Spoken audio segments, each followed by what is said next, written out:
Hello everyone. Today we will discuss Woodward-Fisher rule. So Woodward-Fisher rule के through हम लोग lambda max calculate करते हैं कंपाउंड्स का गिवन स्ट्रक्चर का लेमडा मैक्स को कैलकुलेट करते हैं. जनरली वुडवर्ड और फिशर जो साइंटिस्ट थे उन्हें इस रूल के थ्रू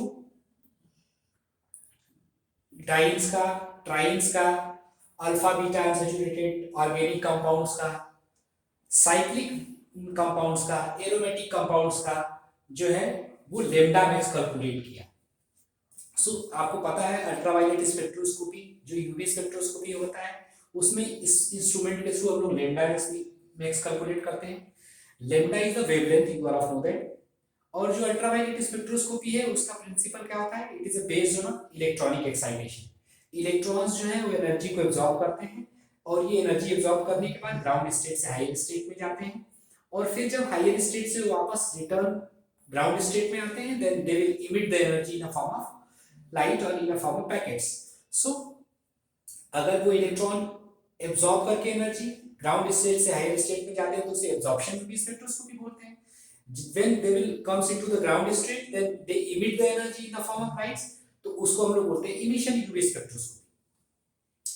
तो यूवी स्पेक्ट्रोस्कोपी में भी हम लोग जो इंस्ट्रूमेंट होता है उसके थ्रू लेमडा मैक्स ही कैलकुलेट करते हैं. And here Woodward Fisher through rule के थ्रू एक ऐसा रूल है, मैथमेटिकल कैलकुलेशन है जिसके थ्रू हम लोग लेमडा मैक्स को कैलकुलेट कर सकते हैं. So some terms are very important. जैसे मैं बोलूं आपको कि इसमें कुछ टर्म्स हैं, जैसे मैं बोलता हूं होमोएनुलर डाइस. डाइस के बारे में हम लोग पढ़ रहे हैं, डाइस ट्राइस का आज डिस्कशन करेंगे हम लोग, लेमडा मैक्स कैलकुलेट करेंगे. सबसे पहला जो है homoannular dice.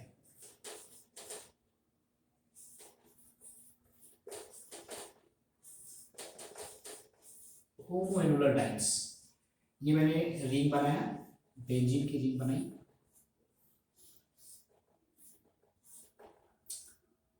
And these are the two bonds are. So homoannular dienes वो डाइस होता है जिसके अंदर एक ही रिंग के अंदर दोनों डबल बॉन्ड होते हैं. So it is a homoannular. जैसे कि इसी रिंग में क्या है, दो डबल बॉन्ड है तो इसे होमोएनुलर बोलते हैं. दूसरा हम लोग देख लें, यदि यही बॉन्ड अगर मान लीजिए यहाँ अल्टरनेट बॉन्ड होगा क्योंकि ये डाइस है, ये इस पोजीशन पे और इस पोजीशन पे भी हो सकता है, बट ये जो बॉन्ड है ये एक ही रिंग के अंदर, इसी बेंजीन रिंग के अंदर, तो इसे होमोएनुलर बोलते हैं. यदि मान लीजिए मैं दूसरा एक ऐसा एग्जांपल लूं और यहाँ पे मैं बॉन्ड लगा दिया, एक बॉन्ड यहाँ लगा दिया, then again the bonds are present in a same ring. इसी रिंग के अंदर ये बॉन्ड प्रेजेंट है, इसी वाले रिंग में है, तो ये भी होमोएनुलर हो गया. So they are the example of homoannular dienes. दूसरा होता है हेटेरोएनुलर डाइस. हेटेरोएनुलर,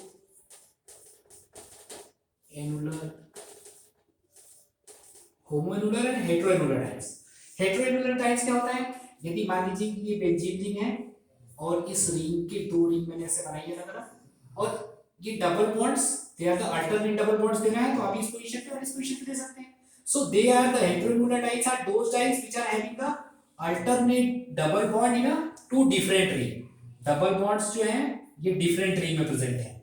या अगर आप एक और एग्जांपल ऐसे ले लें, आप ये दो बेंजीन है और इसमें ये डबल बॉन्ड मैंने ऐसे लगा दिया. अब ये एक रिंग है ए, एक रिंग है B. So the double bond, alternate double bond, one double bond is present in a ring and second double bond is present in a B ring. तो अगर दो डबल बॉन्ड अलग अलग रिंग में present है तो उसे हेटेरोएनुलर डाइस बोलेंगे. अगर एक ही रिंग में प्रेजेंट है तो उसे होमोएनुलर डाइस बोलेंगे. तो ये आपको याद करके रखना है.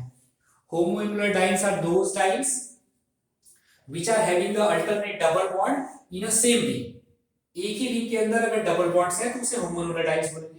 हेटेरोएनुलर डाइस बोलते हैं जब ये जो डबल बॉन्ड्स हैं ये अलग अलग रिंग में हो. Hetero means different different ring में हो.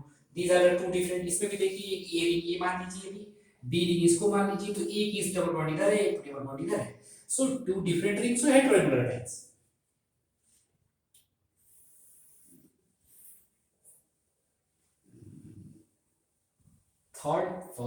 थर्ड पॉइंट तीसरी देख, एक्सोसाइक्लिक डबल बॉन्ड.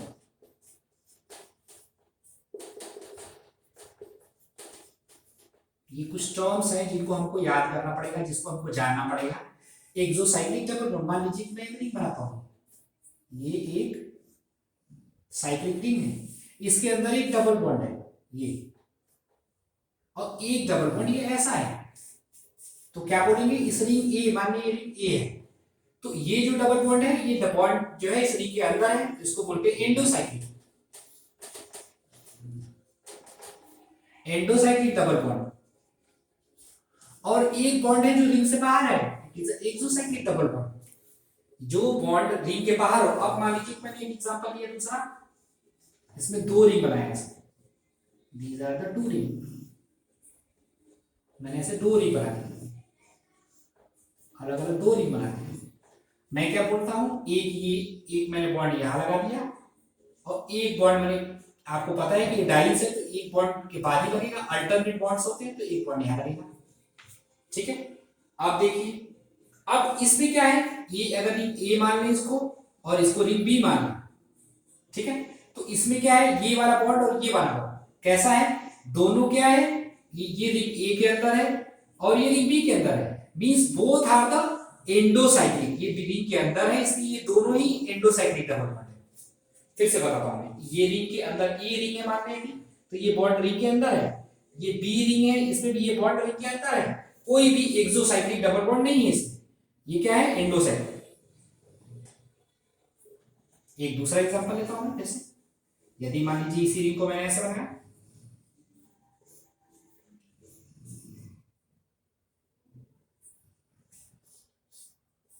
और मैं ऐसे लिख दिया, ये ऐसा ए रिंग बी रिंग। अब देखिए आप, ये वाला जो बॉन्ड है इस रिंग के लिए, ए रिंग के लिए ये बॉन्ड एक्सोसाइक्लिक, ये है तो एंडोसाइक्लिक, एंडोसाइक्लिक। बी रिंग के लिए ये वाला बॉन्ड भी एंडोसाइक्लिक है, एंडोसाइक्लिक, लेकिन इस ए रिंग के लिए ये बॉन्ड कैसा है, एक्सोसाइक्लिक, ऐसा है, मतलब ये जो रिंग है इसकी बाहर की तरफ ये बॉन्ड ऐसे मूव कर रहा है, so it is exocyclic for the E ring. तो हमें याद रखना है कि रिंग के अंदर होगा तो एंडोसाइक्लिक, और एक्सोसाइक्लिक का मतलब बाहर की ओर ही होता है, ऐसे बाहर की तरफ, they all are the exocyclic bond, ऐसे एक्सोसाइक्लिक बॉन्ड को डिफाइन करते हैं।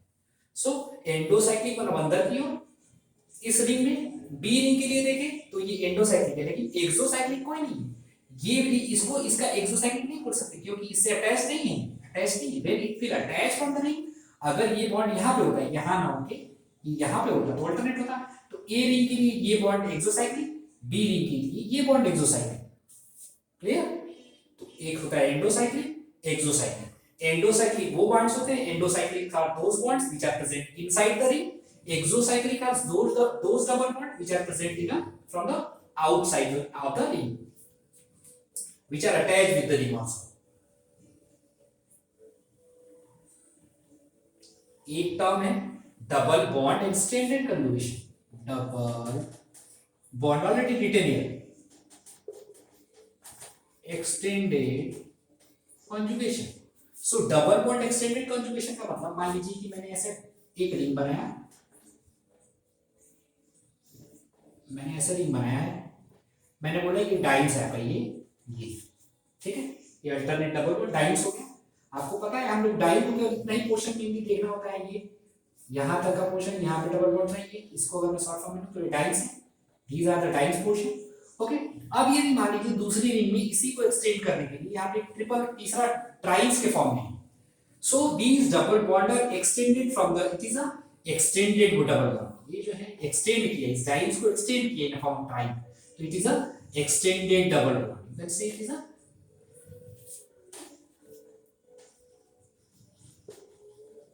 Extended double bond, okay. तो एक्सटेंडेड बॉन्ड है, extended double bond, so double bond extended conjugation we can say, okay.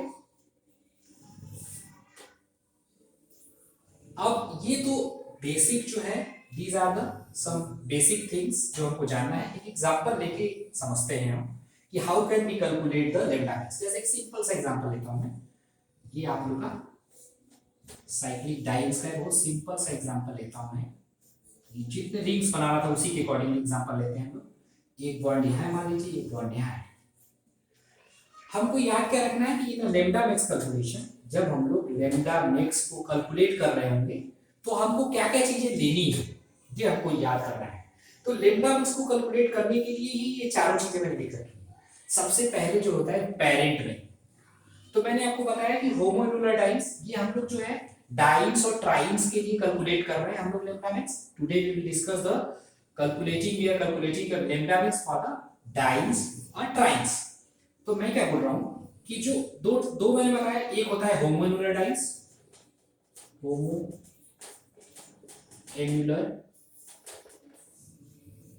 Dice, एक होता है हेटेरोन्यूलर डाइंस।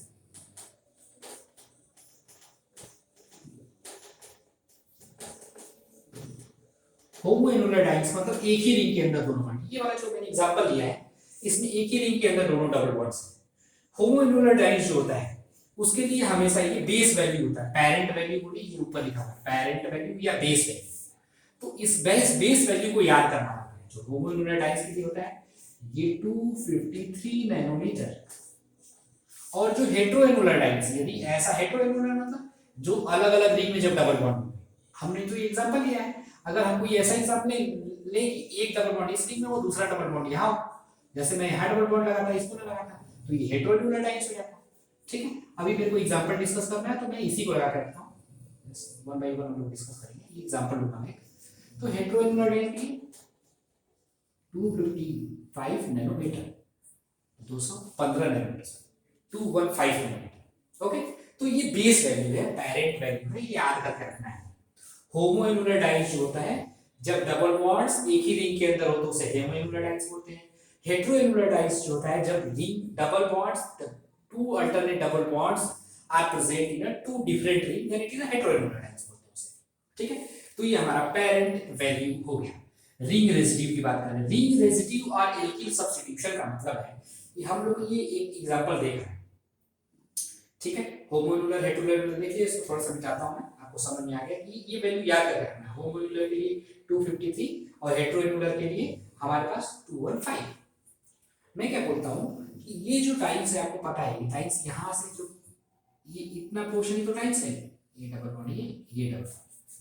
इसके अलावा जो भी, जैसे ये रिंग जनरेट करने के लिए ये बन रहा है और इस रिंग को जनरेट करने के लिए इधर ऐसे बन रहा है और इसी रिंग को पूरा प्रॉपर करने के लिए ये ऐसे ऐसे बन रहा है, ये आगे बढ़ता जा रहा है, फिर आगे चल के ऐसे। मतलब यहाँ पे और यहाँ से जो भी ऐसे रेसिड्यूज हैं जो जुड़े हुए हैं वो रेसिड्यूज हैं 1 2 3 रेसिड्यूज। तो याद क्या रखना है कि जो रिंग रेसिड्यू है ये 3 आर द रिंग रेसिड्यू, यहाँ इसमें रिंग रेसिड्यू। इसी की जगह अगर मिथाइल ग्रुप होता है, एल्किल ग्रुप होता है तो उसे बोलते हैं हम लोग एल्काइल सब्स्टिट्यूशन, आगे बताऊंगा। तो रिंग रेसिड्यू ये तीनों क्या है, these are the ring residue, ring residue. ठीक है, यहाँ पे यदि कोई एल्किल ग्रुप जुड़ा हुआ, मिथाइल ग्रुप जुड़ा था तो एल्किल सब्स्टिट्यूशन बोलते हैं। ठीक है, तो ये रिंग रेसिड्यू बोलते हैं। एक रिंग रेसिड्यू के लिए 5 नैनोमीटर का इसका वैल्यू होता है 5 नैनोमीटर। एक रिंग रेसिड्यू होगा तो 5 नैनोमीटर का इंक्रीमेंट करेगा, 2 होगा तो 10 नैनोमीटर में 5 के मतलब सीक्वेंस में, मतलब उसके टेबल के अकॉर्डिंगली 5 के अकॉर्डिंगली हम लोग इंक्रीमेंट करते हैं। इसमें कितने रिंग रेसिड्यू 1 2 3, सो 3 रिंग रेसिड्यू मतलब 3 into 5 15 नैनोमीटर का इंक्रीमेंट करना पड़ेगा आपको जो वैल्यू होगी उसमें, because already in this particular 3 ring residue है। ओके, इस एग्जांपल तो अभी मैं वो भी बताऊंगा। तो रिंग रेसिड्यू हो गया, एल्किल सब्स्टिट्यूशन उसी को बोलते हैं। यदि रिंग की जगह रिंग ये रेसिड्यू की जगह अगर एल्काइल ग्रुप से जुड़ा हुआ है, methyl group CH3 group ethyl group, तो उसको हम लोग बोलते हैं alkyl substitution. Next is the exocyclic double bond. वही वाला बात भी मैं बताया था, ये अगर हम लोग दो रिंग मान, ये ए रिंग मान लिए, इसे बी रिंग मान, तो ए रिंग के लिए कोई एक्सोसाइक्लिक नहीं है, लेकिन बी रिंग के लिए ये वाला जो डबल बॉन्ड है एक्सोसाइक्लिक डबल बॉन्ड है। तो हमें क्या याद रखना है, एक्सोसाइक्लिक डबल बॉन्ड के लिए भी हम लोग कितना 5 नैनोमीटर का इंक्रीमेंट करते हैं, 5 नैनोमीटर का इंक्रीमेंट करते हैं एक्सोसाइक्लिक डबल बॉन्ड के लिए। It is the exo B ring के लिए एक्सोसाइक्लिक डबल बॉन्ड है, so we will increase the 5 nanometre. Okay, और यदि डबल बॉन्ड एक्सटेंडेड कंजुगेशन में मान लीजिए कि डबल इस डाइज को एक और डबल बॉन्ड एक्सटेंड कर रहा होता तो डबल बॉन्ड एक्सटेंडेड कंजुगेशन की वैल्यू होगी, इसके लिए भी एक्सटेंडेड कंजुगेशन के लिए 30 नैनोमीटर का इंक्रीमेंट करते हैं। So these are the things actually we can place when we will calculate the lambda max of the compounds. Okay. इसके अलावा भी हम कैलकुलेट करते हैं, जैसे मान लीजिए कि हम लोग यदि ओ आर ग्रुप रखते हैं 6 नैनोमीटर का, ओ आर ग्रुप, अगर ये ऑक्सोक्रोम होते हैं, ऑक्सोक्रोम ओ आर ग्रुप है तो 6 नैनोमीटर का इंक्रीमेंट करते हैं। ये एल्किल ग्रुप है जो सब्स्टिट्यूशन होगा यदि, ऐसे ही अगर एस आर ग्रुप है तो 30 नैनोमीटर का। कुछ ऑक्सोक्रोम्स होते हैं जो यदि लगे हुए हो तो इनका इंक्रीमेंट करते हैं, अभी जरूरत नहीं है, आगे जब हम एग्जाम्पल डिस्कस करेंगे तो हम इसको देखते चले जाएंगे। तो कुछ ऑक्सोक्रोम्स के ही अटैच होने के कारण इसका इसमें इंक्रीमेंट होता है। बट यहाँ एक सिंपल सा एग्जांपल दिया है, इसका आपको लेम्डा मैक्स निकालना है। ठीक है, हमको कौन सबसे पहले क्या लिखना है कि जो है parent value, important thing is parent value लिखना है, पेरेंट वैल्यू का वैल्यू लिखना है, parent value. So parent value ये को पता लगाने के लिए हमको क्या देखना पड़ता है कि कंपाउंड होमोन्यूलर है कि हेटेरोन्यूलर है। अगर एक ही रिंग के अंदर डबल बॉन्ड है तो होमोन्यूलर होगा, और होमोन्यूलर के लिए जो बेस वैल्यू होती है वो होती है 253 नैनोमीटर। तो आपको पता है ये ए रिंग के अंदर ही तो डबल बॉन्ड है, तो यहाँ पे लिख दिया हम लोगों ने 253 नैनोमीटर। ओके, पेरेंट वैल्यू हमारी होगी ये की हेटेरोन्यूलर नहीं है, होमोन्यूलर की। हेटेरोन्यूलर होता तो 215 लिखते, 215 नैनोमीटर। ठीक है, अभी यह parent value 253 because it is अ कैसा रिंग है, होमोन्यूलर रिंग। इसके बाद दूसरे नंबर पे आता है रिंग रेसिड्यू, रिंग रेसिड्यू और एल्किल सब्स्टिट्यूशन, और इसी को एल्किल सब्स्टिट्यूशन होते हैं एल्काइल सब्स्टिट्यूशन। तो रिंग रेसिड्यू कितने हैं इसमें, अब देख लीजिए, ये वाला पोर्शन डाइन है, यहां से लेके इस डॉट से इस डॉट तक डाइन है, इससे जुड़ा हुआ है, मतलब ये डबल सिंगल बॉन्ड है, ये जुड़ा है, ये एक सिंगल बॉन्ड है, ये सिंगल बॉन्ड है। 3 number of ring residues are present है। एक रिंग रेसिड्यू के लिए 5 नैनोमीटर का इंक्रीमेंट करते हैं, तो 3 रिंग रेसिड्यू के लिए 5 × 3 15 नैनोमीटर का इंक्रीमेंट करते हैं। ठीक है, एक्सोसाइक्लिक डबल बॉन्ड तीसरे नंबर पे, पहले नंबर पे, दूसरे नंबर पे, थर्ड नंबर पे,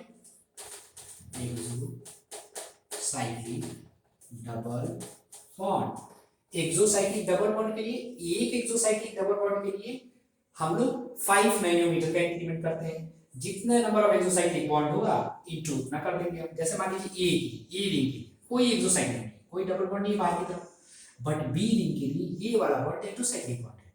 ये एक्सोसाइक्लिक नहीं है, क्योंकि एक्सोसाइक्लिक बॉन्ड वही बॉन्ड होता है जो रिंग से अटैच्ड हो बाहर की तरफ। अगर यहाँ पे कोई बॉन्ड होता तो एक्सोसाइक्लिक होता इसके लिए, बी रिंग।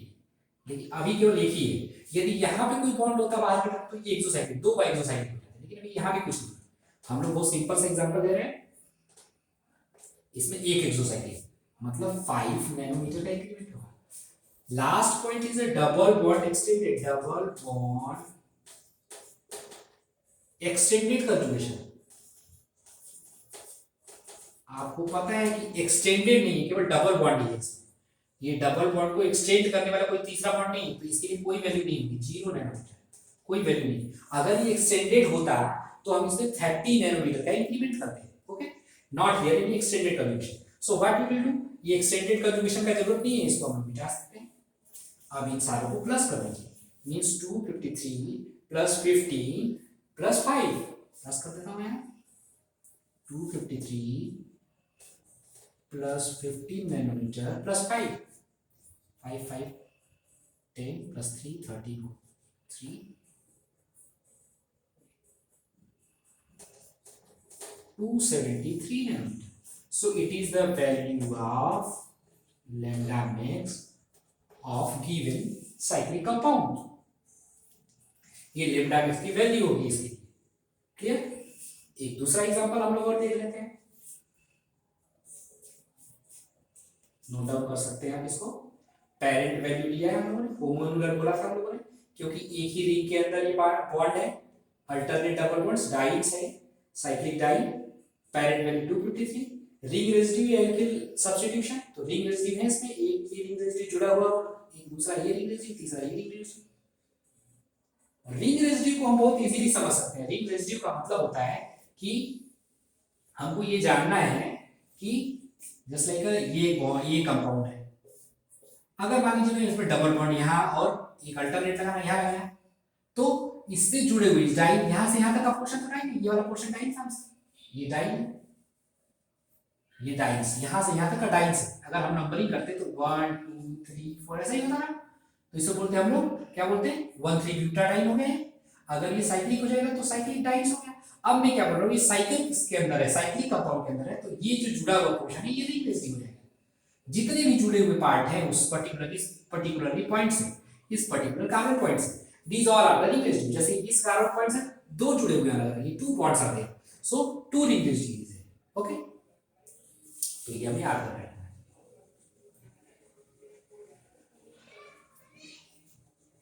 पेरेंट वैल्यू लिखा था,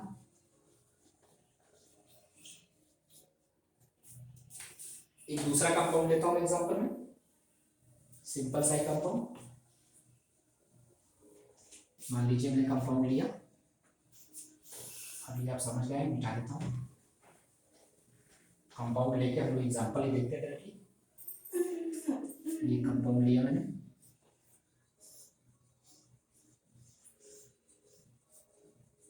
एक बॉन्ड में यहां रखता हूं, अल्टरनेट यहां पे रख देता हूं, ठीक है। अब ये एक रिंग ए मान ली, इसको रिंग अपने आप मानना होता है ताकि हम लोग पेरेंट वैल्यू पहले आ जाता है। पेरेंट वैल्यू कितना होगा इसके लिए, देखिए ये दो डबल बॉन्ड्स जो है ये 2 डिफरेंट अलग अलग रिंग में, एक बॉन्ड ए रिंग में है, दूसरा बॉन्ड बी रिंग में, तो पेरेंट वैल्यू होगा, ये कौन सा डाइन्स होगा पहले देखना पड़ेगा। तो ये हेटेरोएनुलर डाइन्स है, हेटेरोएनुलर डाइन कैसा डाइन्स है, हेटेरोएनुलर के लिए वैल्यू कितना होती थी लेम्डा मैक्स की, लेम्डा मैक्स की हेटेरोएनुलर डाइन्स के लिए वैल्यू होती थी 215 नैनोमीटर। तो हम लोग पेरेंट वैल्यू कितना मेंशन कर देंगे, 215 नैनोमीटर, यहां लिख लेते हैं नीचे 215 नैनोमीटर, ठीक है।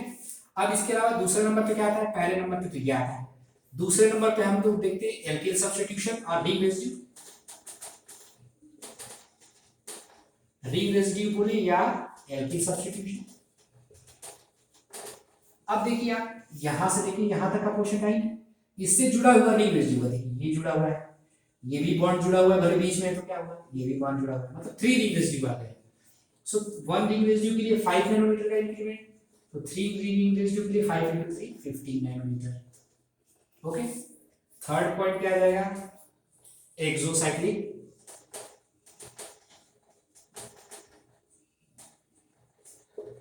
Double bond. Exocyclic double bond क्या होता है, ए रिंग के लिए कोई एक्सोसाइक्लिक नहीं भाई, एक्सोसाइक्लिक ये नहीं हो सकता, क्योंकि अगर एक्सोसाइक्लिक इससे जुड़ा हुआ यहाँ पे होता है, यहाँ पे होता तो एक्सोसाइक्लिक होता, बट इधर कोई नहीं है, तो बी ए रिंग के लिए कोई एक्सोसाइक्लिक नहीं, लेकिन बी रिंग के लिए ये वाला बॉन्ड एक्सोसाइक्लिक, क्योंकि इस रिंग से जुड़ा हुआ है तो इसे एक्सोसाइक्लिक बोलेंगे। एक एक्सोसाइक्लिक का मतलब होता है 5 नैनोमीटर का इंक्रीमेंट। और फोर्थ पॉइंट होता था डबल बॉन्ड एक्सटेंडेड कंजुगेशन, इसमें भी कोई एक्सटेंडेड कंजुगेशन नहीं है, तो एक्सटेंडेड कंजुगेशन नहीं लिखेंगे, इनको जो है प्लस कर देंगे, लेम्डा मैक्स की वैल्यू है 215 plus 15 plus 5, 215 plus 15 30 35, 235 nanometer are the value of lambda max for the given these cyclic dyes.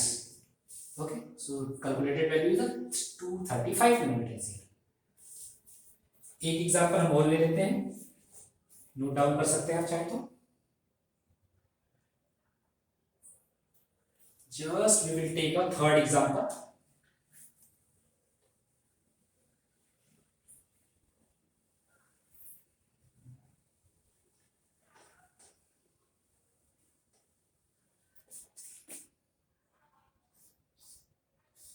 पहले सिंपल एग्जांपल लेते हैं हम लोग।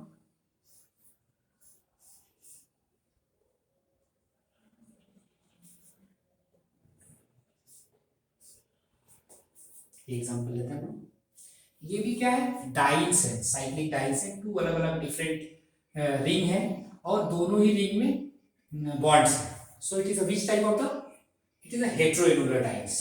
Okay, so what is the parent value, parent value या बेस वैल्यू बोले 215 nanometre. Okay, अब इसमें हमें देखना क्या है, नेक्स्ट इज रिंग रेजिड्यू और एल्किल सब्स्टिट्यूशन।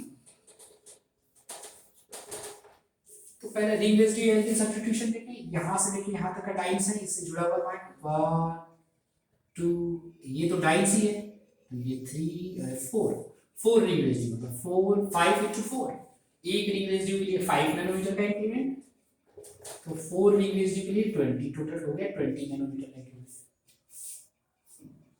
ठीक है, these are the ring residue. Exocyclic double bond,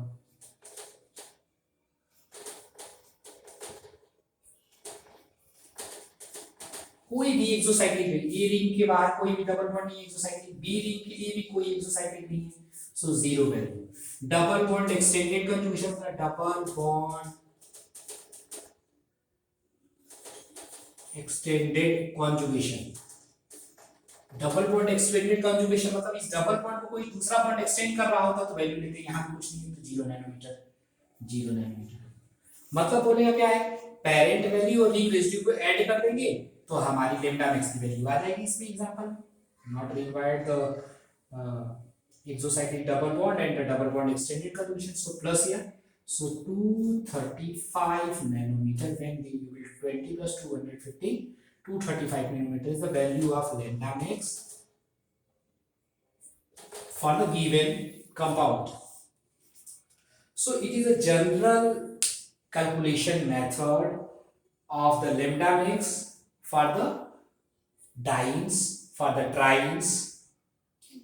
Sequentially, one by one, we will discuss the lambda max for the other compounds like alpha beta unsaturated carbonyl compounds, and for the aromatic compounds we will discuss in a next presentation. Thank you. Thanks to all.